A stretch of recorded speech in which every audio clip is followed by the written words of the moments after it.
Mom stood up at the picnic table with a paper plate in her hand like it was a microphone.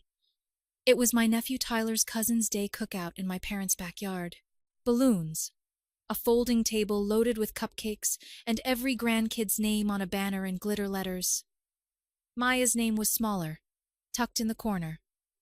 I noticed it and told myself not to. "Quick announcement," Mom said, voice bright. "We decided something important for the kids." Everyone quieted. Maya, 12, sat next to me with barbecue sauce on her chin and a folded napkin in her lap. She had drawn a lemon tree on a card for my dad and taped it to the cooler. He hadn't looked at it yet.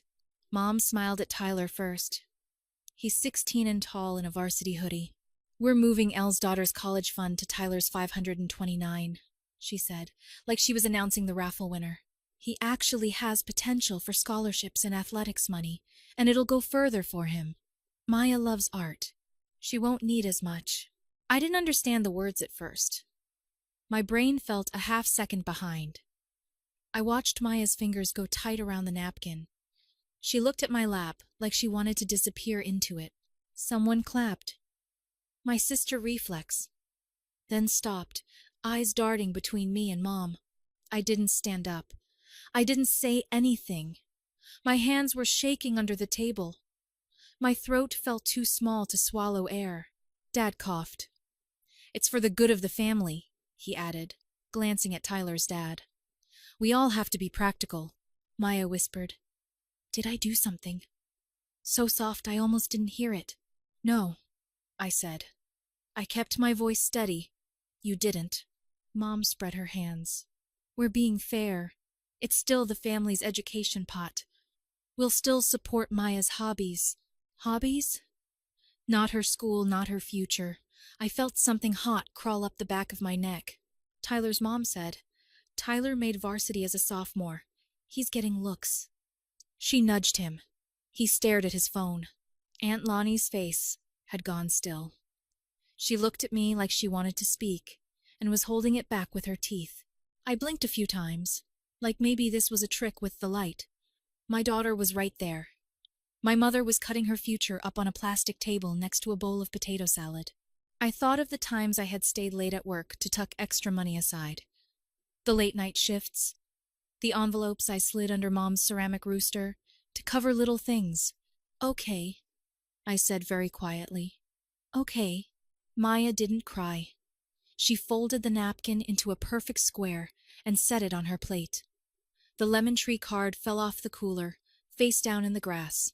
No one moved to pick it up. I picked up my purse. "We're going to head out after cake," I told Mom. My voice sounded strange to me, calm, like it was moving through syrup. Mom beamed. "You're not mad, are you? We talked about this for weeks." No, we didn't.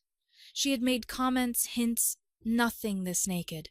I nodded and reached for Maya's hand under the table. It was cold. I held it like it anchored me to my chair. They cut the cake. Someone passed me a corner piece with extra frosting. I couldn't taste it. I watched my daughter's eyes, already learning how to make herself small, so the grown-ups felt comfortable. I should have known. I ignored the signs.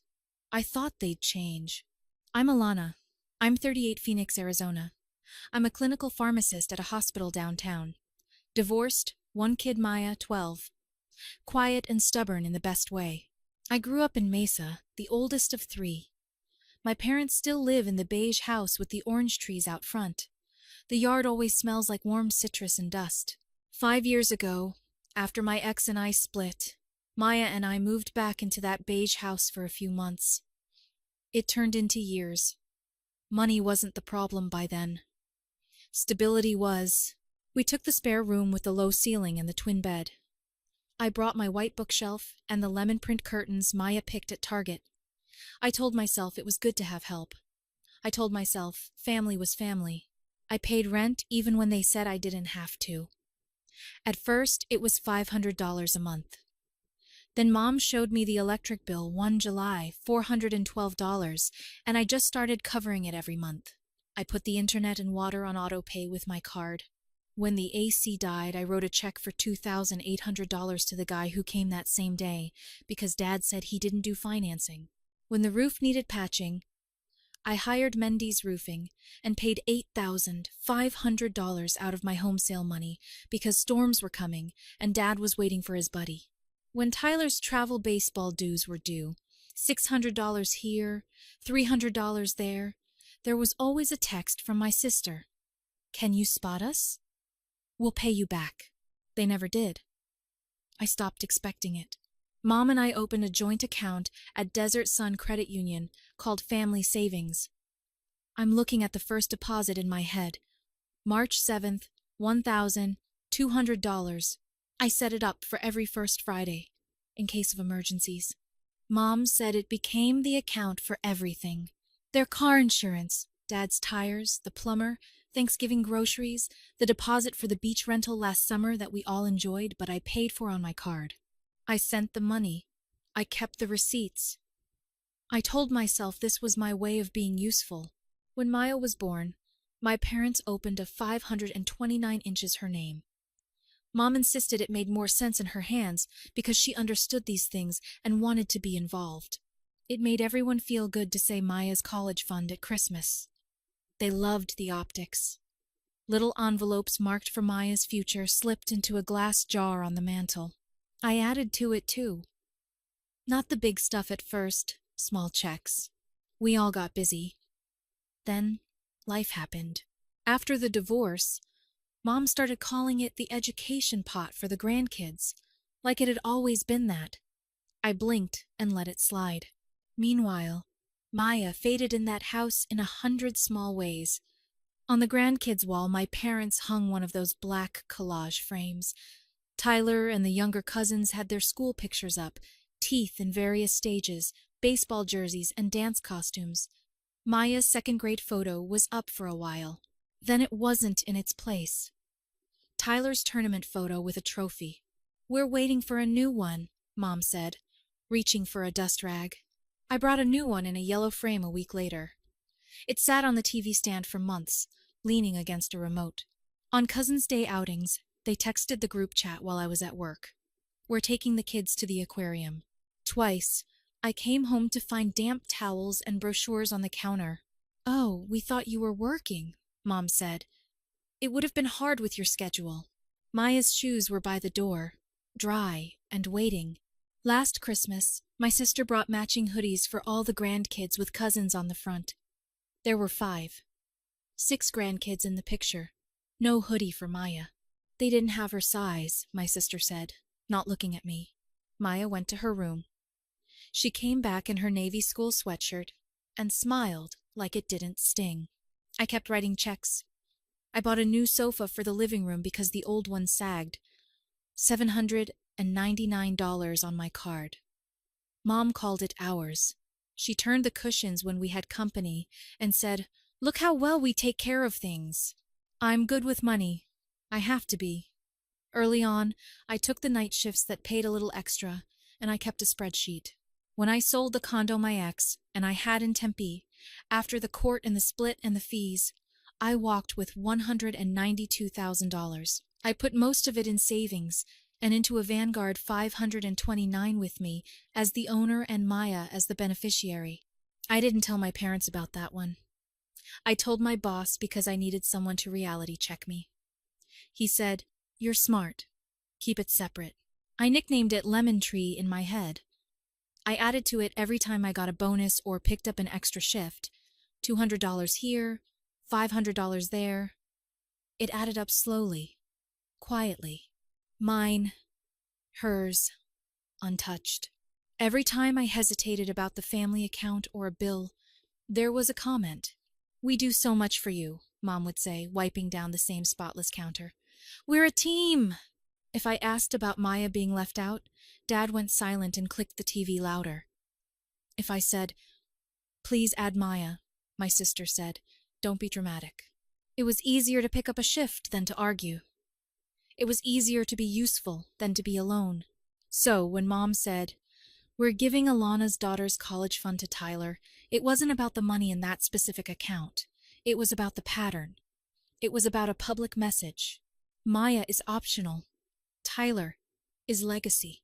My status in the house was a wallet with hands. It took me too long to name it. It took seeing the lemon tree card lying face down while my mother smiled like she had done something noble. We left after cake. I scraped frosting into a napkin and tossed it. Maya put her plate in the trash and picked up her lemon tree card from the grass.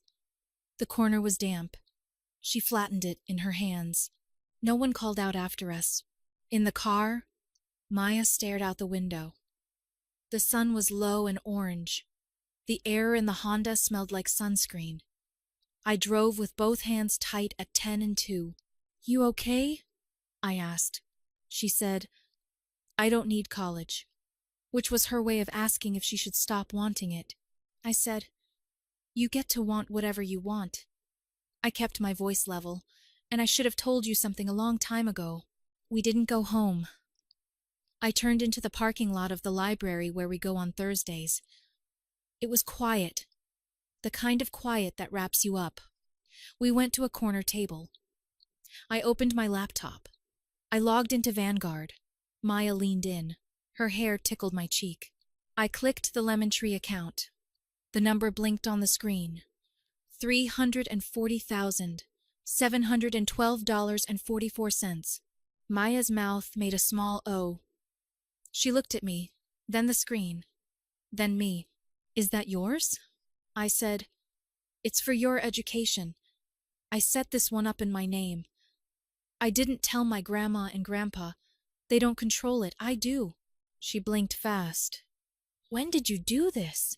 I said, "Years ago. After we moved in. After some comments. I told myself I was being paranoid. Today, I'm really glad I wasn't." She traced a lemon on the edge of her notebook she always carries. "So, they can't take it," I said. "They can't take it. They can decide what they want to do with the one they own. This one is ours." She whispered, "Thank you." I closed the laptop. I looked at her. Her face was still for a second, like a calm lake. And then it shifted small, like she let herself breathe.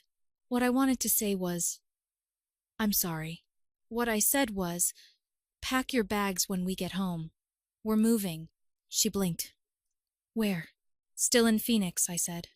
"The Sunny Slope Apartments, 2 bedrooms, 3rd floor. There's a long balcony and a good lock on the door, and a pool that doesn't smell like a pond. Closer to my work, closer to your new school. The lease is ready." I was waiting for a sign. This was a sign, she said. It wasn't a question. I texted Aunt Lonnie in the car. "We're okay. Please don't come by tonight." She responded immediately. "I'm so sorry. That was wrong. Call me when you want." At home, we moved like people who had practiced. We hadn't. Maya rolled her socks and tucked her pencils in a pouch. I pulled the lemon print curtains down in 2 strips, folded them, and put them on top of a box-marked bedroom. I left the white bookshelf. It had been Mom's anyway. I took the photo of Maya in the yellow frame from the TV stand and slipped it into my backpack. The house was loud with TV noise and then quiet. Mom and Dad had gone to sit on the patio with my sister and the cousins, laughing. The desert threw pink light through the kitchen window. On the counter, sitting under the ceramic rooster, was a bill for Dad's truck tires. I left it. I slept lightly, like a cat in a storm. At 6:30 a.m., Maya stood in the doorway with her backpack on. "Ready?" she said, her lemon tree card stuck out of the side pocket. I drove her to school. I kissed the top of her head before she got out. "I'll pick you up from the new place," I said. Her eyes got bright. She nodded and ran in, ponytail bouncing. I drove straight from the middle school to Desert Sun Credit Union. The branch had a mural of a saguaro on the wall, and the air smelled like old carpet. A woman with a nameplate that said Rita smiled at me. "How can I help you?" "I'd like to close a joint account and remove my funds," I said. "The account is called Family Savings. My mother is the other owner," Rita tapped. "We can close a joint account with one owner present," she said. "Funds will be dispersed to the named owners. Do you want a cashier's check or a transfer?" "Transfer to my checking," I said, "ending in 5,412. She asked for my ID. I handed her my driver's license and my debit card. She looked at her screen for a long time. "There is a scheduled transfer for next Friday," she said, eyebrows up. "Do you want me to cancel that as part of the closure?" "Yes," I said. "And there are several recurring debits. SRP Electric, Cox Internet, Maricopa Water, State Farm. Do you want to notify them?" "No," I said. "The account will be closed." She clicked, hands soft on the keys. "We'll need your signature on the closure and a second signature because of the balance." "What's the balance?" I asked, even though I could see my spreadsheet in my head. "As of this morning, $26,841. I signed. She printed 2 pages, stapled them, slid them to me with a blue pen. The air hummed with the printer. I kept my breathing even. "The confirmation number is 77426, Rita said, drawing a little circle around it on my copy. "The funds will hit your checking by end of business today. The scheduled transfer is canceled. Thank you," I said. I didn't explain. I didn't justify. I walked out into the bright 9 a.m. sun. It hit me in the face like a warm hand. I sat in my car and texted my boss that I'd be late. He wrote back, "Take the time you need." I drove to the new apartment complex. I signed the lease in the manager's little office with the fake plant and the bowl of peppermints. I handed over the cashier's check I had cut for first and last month's rent. I got 2 keys on a ring with a sunflower keychain. I took a picture of the blank living room and sent it to Maya with a lemon emoji. That afternoon, when school let out, I picked her up and we drove to Sunny Slope.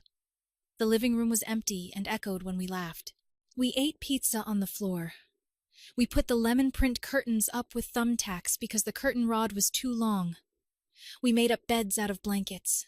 I put the yellow-framed photo of Maya on the kitchen counter, in the middle, where no one could forget it. We slept with the sliding door cracked to hear the pool murmuring 3 floors below. They started calling around 10 a.m., right about when the deposit hit my checking.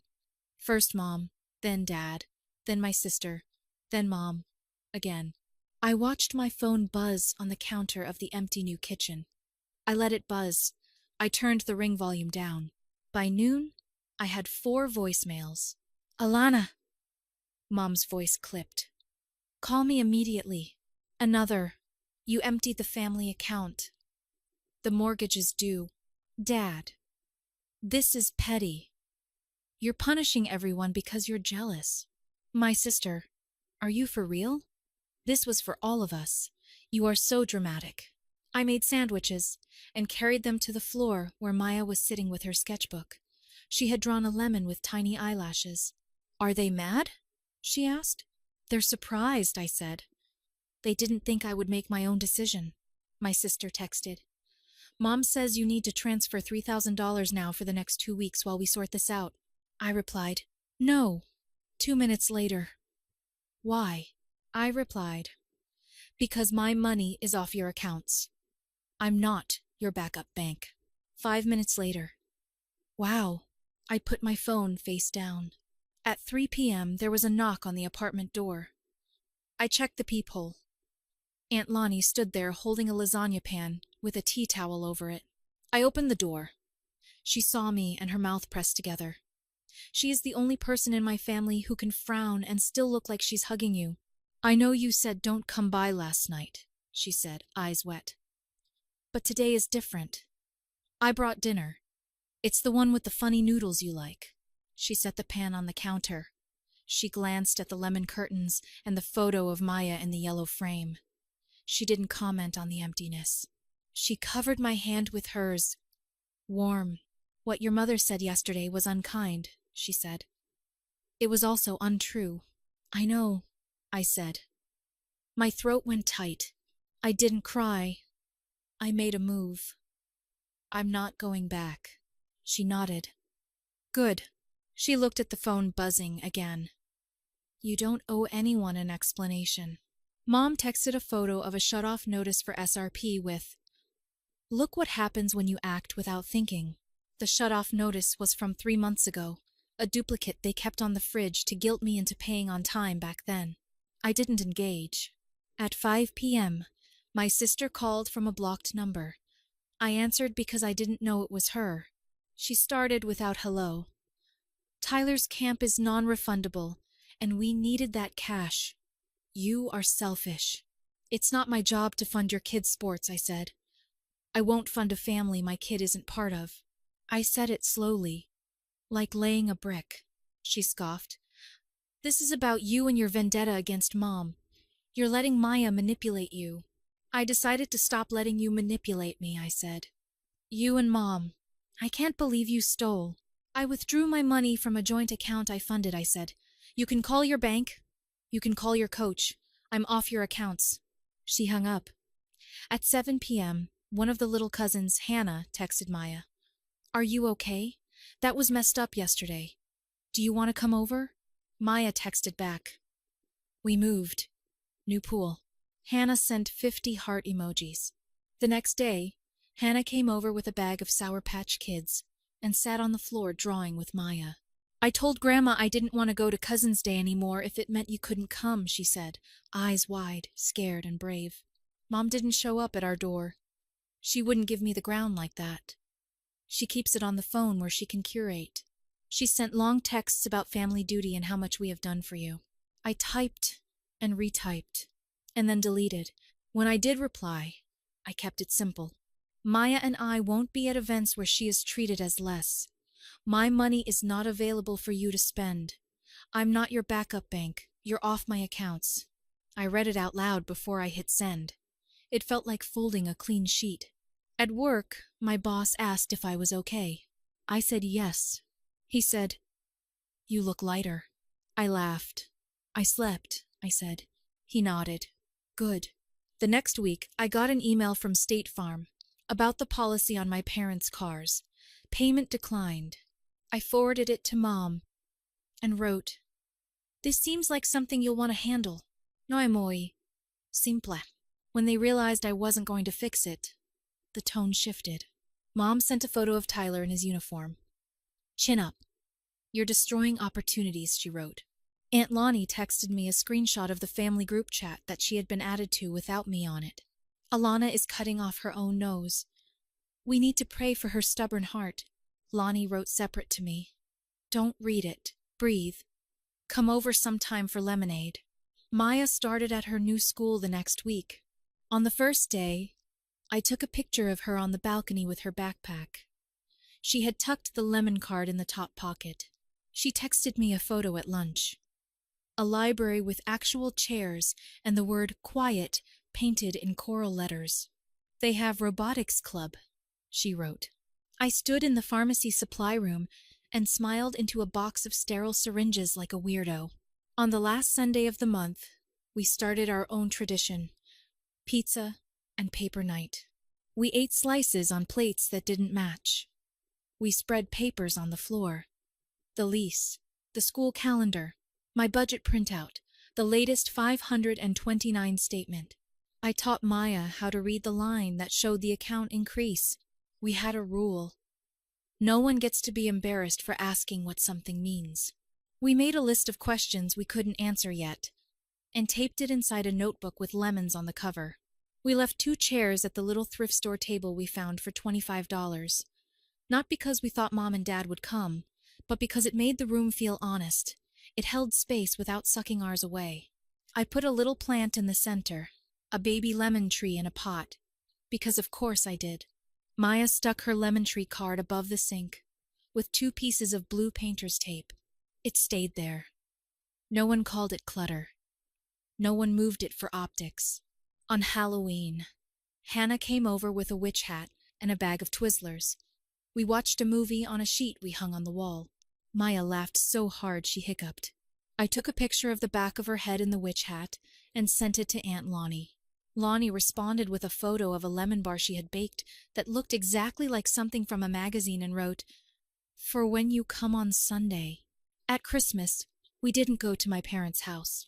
We made tamales with a neighbor who showed us how to fold them. We put 2 extra plates on the counter under the yellow-framed photo. I texted the address to Mom at noon. You're welcome if you can be kind to Maya. She didn't come. Neither did Dad. The chairs sat empty and didn't ruin anything. In January, Maya brought home a paper from school.